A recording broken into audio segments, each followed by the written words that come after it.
আমাদের জীবনের সবচেয়ে বড় ভুল কি জানেন? আমাদের নিজেদের ভুলগুলো শোধরানোর আগে অন্যের ভুল আবার আমরা ধরে ফেলি, আবার আমরা নতুন করে সেই ভুল করেই ফেলি। এইটি হলো আমাদের জীবনের সবচেয়ে বড় ভুল। নমস্কার। আজ 16 আগস্ট মঙ্গলবার। কাল 17 তারিখ অর্থাৎ বিশ্বকর্মা পুজো।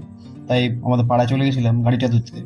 যদিও প্রত্যেক বছর আমি নিজেই ধোয়ার চেষ্টা করি, বাট এই বছর অনেক দিনের টানা বৃষ্টির জেরে গাড়িতে অনেক কাদা জমে গেছিলো, যে কারণে বাড়িতে ধোয়া একেবারে সম্ভব হতো না।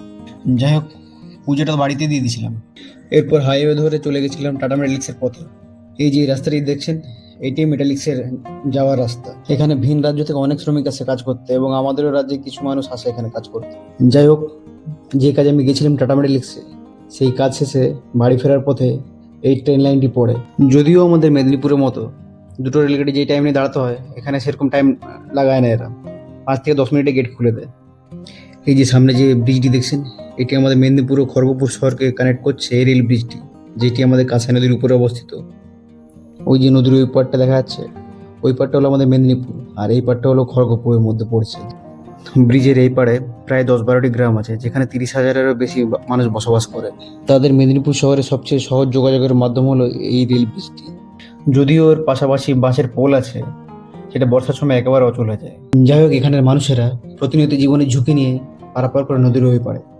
কেউ কেউ যায় নিজের জীবিকা নির্বাহের উদ্দেশ্যে, আর কেউ কেউ যায় স্কুল কলেজে যাওয়ার জন্য। এরপর বাড়ি এসে আমি সন্ধ্যাবেলা বেরিয়ে গেছিলাম একটু বাজারের দিকে। এই যে এই ভিড়টা দেখছেন, এটা পুজোর কেনাকাটার ভিড় তো আছে, পাশাপাশি আমাদের মেদিনীপুরে নতুন একটা বিরিয়ানির দোকান খুলেছে, যেটা ক্যারানিতলার পাশে। ওই ভিড়টাই ছিল, আর ফোঁটা ফোঁটা বৃষ্টি পড়ছিল, বেশ ভালো লাগছিল। আর শপিং মলগুলোয় বেশ ভিড় ছিল। আর ভিড় থাকবে না, বাঙালি সেরা পুজো বলে কথা। আর মাত্র হাতে গোনা কয়েকটি দিন আছে দুর্গাপূজার। আজকের ভিডিওটি এই পর্যন্তই। যদি ভিডিওটি আপনাদের ভালো লেগে থাকে, তো অবশ্যই লাইক করে পাশে থাকার চেষ্টা করবেন। নমস্কার।